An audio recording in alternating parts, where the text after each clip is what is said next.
E aí eu vou entrar agora no tema principal, que é a delação de Daniel Vorcaro, porque a delação de Daniel Vorcaro, assim como o inquérito do fim do mundo, das fake news, né? Foi apelidado de inquérito do fim do mundo, 4780, foi apelidado de inquérito do fim do mundo, porque era um inquérito usado para perseguir todo mundo, perseguir a direita, perseguir os críticos, os antipetistas, os lavajatistas, perseguir todo mundo, calar essa gente toda. E agora a gente tem a delação do fim do mundo. Olha só como a história, a política, como a nossa existência, ela é maravilhosa, porque ela tem esses, vamos dizer assim, esses caminhos, né, muitas vezes tortuosos, mas que eles nos trazem pelo menos um lampejo de justiça.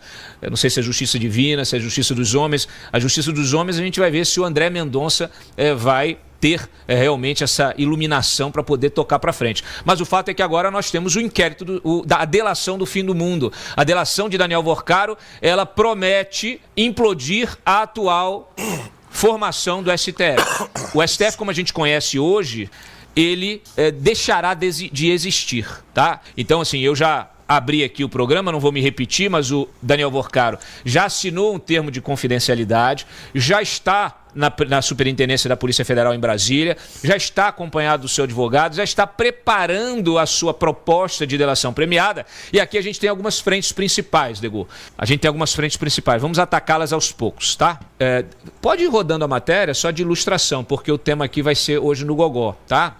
O Daniel Vorcaro, ele tem condição de entregar a cúpula do Judiciário brasileira, tá? Ministros do STJ, ministros do STF, especialmente, né? Aqueles com quem ele tinha relação financeira, relação contratual com parentes, como a gente sabe do contrato de 129 milhões, né, da Vivi, como um investimento de 25 milhões, inclusive hoje já saiu aqui mostrando que a JF injetou 25,9 milhões, viu, Brenda? Numa empresa que comprou a parte do Toffoli no Taiaiá, então aqui 25,9 milhões, tá? Pode passar a matéria aí.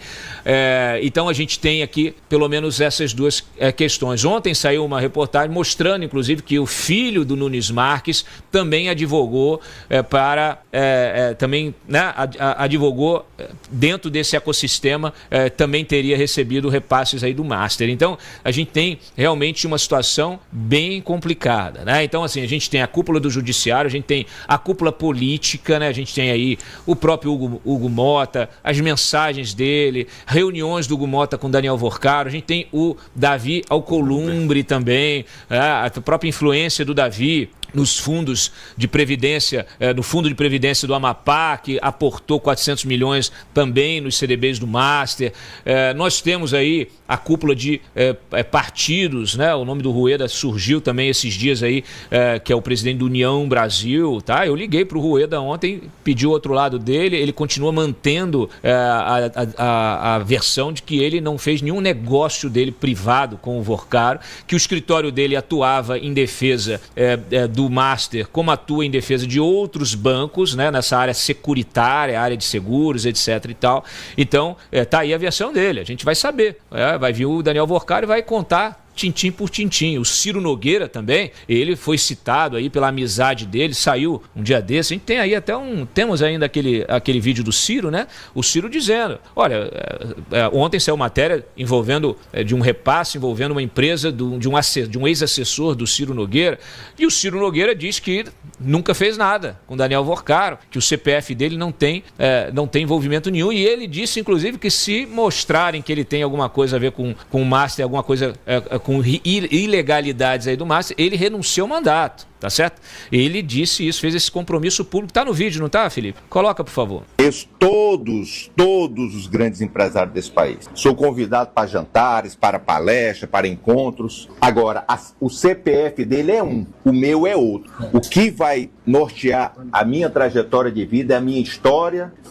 E pode ter toda certeza que o povo do Piauí, se surgir algum dia na vida, alguma denúncia que seja comprovada contra o senador Ciro, eu renuncio o meu mandato. Eu jamais vou voltar ao meu estado, olhar o povo da minha terra de olho no olho, se eu não tiver autoridade e a confiança.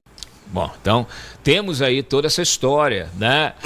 Temos então também a cúpula, temos aí grandes agentes do mercado financeiro. Isso. Então a gente tem pelo menos 3 grandes eixos aqui: o eixo do judiciário, o eixo da política e o eixo do próprio mercado financeiro. Afinal de contas, o Master, ele teve a ajuda da corretora XP, a maior corretora da América Latina, uma das maiores do mundo, tá? Eu diria. E a XP foi a maior distribuidora de CDBs do Master, mesmo os CDBs muitas vezes sem lastro, né? Papel podre, sendo com promessas, né, de lucro acima da média do mercado, de retorno acima da média do mercado, sendo empurrados com um payback para a corretora acima também da média do mercado, ou seja, o percentual, segundo as informações que a Polícia Federal já levantou, o percentual da comissão pela venda desses CDBs, o percentual, a comissão pela venda desses CDBs, no caso da XP, foi acima da média do mercado, como se fosse um incentivo para que ela empurrasse isso para a pessoa física, para você que investe, né, que é cliente, que vai lá pegar tuas poupanças, tua aposentadoria, tua poupança, tuas economias, vai lá, poxa, onde que eu coloco o dinheiro? Aí vem aí um agente de uma corretora dessa, de um banco, fala assim: não, eu tenho um investimento ótimo, tem esse fundo aqui de CDBs do Master, está rendendo 20, 30, 40%, né, por ano. Aí você, opa, beleza, aí você injeta o teu dinheiro lá e depois você toma um gancho, né, e perde o teu dinheiro todo, né? Então essas corretoras precisam ser corresponsabilizadas. Aliás, a legislação, Dego, Ari conhece muito isso, precisa evoluir, Júlia Luci.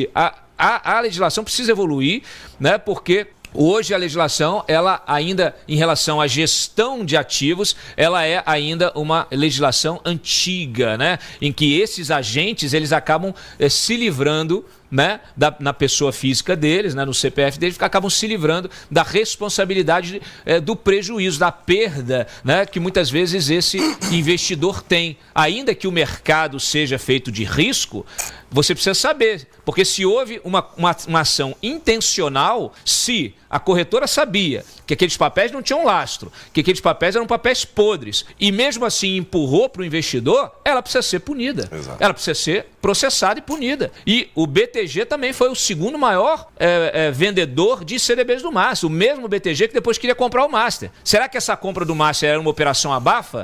Ele queria comprar o Master porque ele sabia que ele tinha sido um dos maiores vendedores do CDB do Master, né? E aí falou assim: pô, vai dar ruim, então deixa eu comprar esse troço, a gente tem uma solução regulatória, eu ligo pro Haddad, o Haddad fala com o Galípolo, né? Eu dou um jeito aqui, a gente resolve isso, arruma um outro.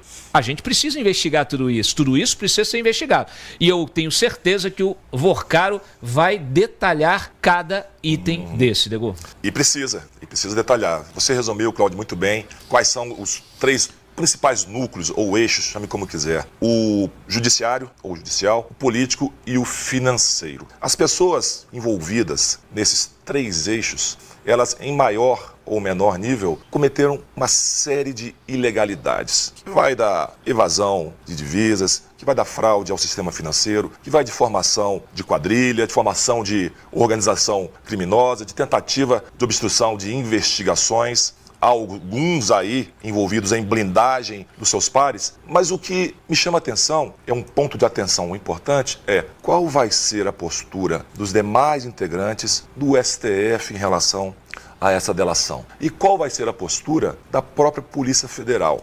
Que parâmetros eles utilizarão para avaliar aquilo que está sendo delatado. Podemos fazer aí uma analogia com a delação do Mauro Cid. A delação do Mauro Cid, que foi aceita integralmente, não trouxe elementos comprobatórios de nada. Você veja aí quem leu o processo, quem leu as acusações, veja o caso do almirante Garnier. Eu sempre cito Garnier, comandante da Marinha, porque não existia uma troca de e-mails envolvendo o nome dele. Não envolvia uma mensagem de WhatsApp, nada. E foi condenado a 21 anos. Na hipótese de a delação do Vorcaro, hipótese que esperamos seja remota, Cláudio. Sim. Não trazer esses elementos comprobatórios, o smoking gun evidence, o batom na cueca, qual vai ser a postura do STF? Vai adotar o mesmo parâmetro que adotou em relação à delação do Mauro Cid? Ou vai partir para o abafa, Bom, Gilmar Mendes já disse o que veio. Está utilizando tudo que tem à disposição para blindar os seus pares. Qual é o medo do Gilmar Mendes em relação a isso? Aquele choro de crocodilo dele ontem não é à toa. Então é um ponto que os senhores e senhoras devem ficar muito atentos. Postura do STF, postura da Polícia Federal. Cláudio. Muito bem. Você falou do Gilmar. A gente tem um vídeo do Gilmar e eu tenho um comentário sobre o choro de crocodilo que você falou do Gilmar ontem. Mas antes eu quero ouvir o Ari sobre essas três frentes, esses três eixos principais da delação do Vorcaro, Ari. Eu começo pelo que o Degô colocou muito bem. Como vai ser a delação do Daniel Vorcaro? Vai ser uma delação Coronel Cid ou vai ser uma delação Nelma Kodama? Se for uma delação Nelma Kodama, que tu conheces bem, Cláudio, o mundo vem abaixo. Você lembra que ela olhava para as pessoas e dizia o seguinte: o senhor está me perguntando aqui, mas essa delação não são pelas pessoas. A gente está com uma oscilação no sinal do Ari. Dá uma verificada. Ari, você está no Wi-Fi, né? Tô aqui.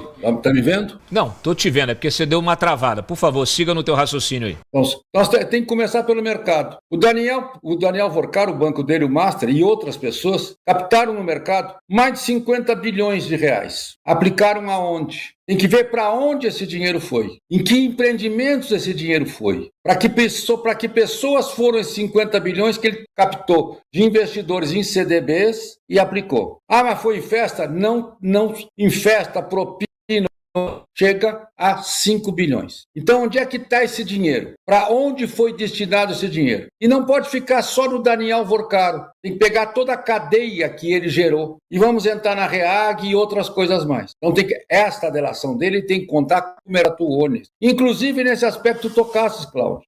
Porque a responsabilidade do intermediário existe. Eu já trabalhei no mercado, eu coloquei debêntures de empresas e sempre acompanhava a liquidação e sabia como estava isso ocorrendo nos meus investidores, porque a credibilidade é minha como agente de mercado. Mas o mercado hoje tem uma figura chamada agente autônomo, que tem que ser muito bem explicada, inclusive pela CVM, que dificulta tudo isso. Essa cadeia de fundos onde o Daniel operou tem que ser levantada isso. Então, o primeiro vetor é o mercado. Depois, o segundo vetor, nós podemos entrar no seguinte: por que o Daniel estava comprando tanta proteção e por que ele estava buscando tanto apoio político? Você não precisa disso para estar no mercado. A maioria das pessoas que eu conheci no mercado não passavam nem perto de Brasília. E eu, como operador de mercado, quando eu vejo uma empresa de mercado muito envolvida em política, eu pulo fora dela. Alguma coisa está de errado. Então, essa questão, o porquê desse envolvimento político e quais os políticos e que benefício. E, por fim, como esse processo, logo no início, já pulou para o Supremo Tribunal Federal, inclusive com um trânsito pelo um órgão que não tem nada a ver com isso, chama-se Tribunal de Contas da União. Então, é este environment que tem que ser levantado. Mas ele começa na origem, por que esse dinheiro e para onde esse dinheiro foi. E se esse dinheiro estava errado, por que ele precisava comprar proteção? Então, a investigação é essa, que é o mesmo veículo, a mesma forma de investigar a questão do INSS. Gente, Ari, é a pergunta que está, inclusive, na nossa tarja aqui.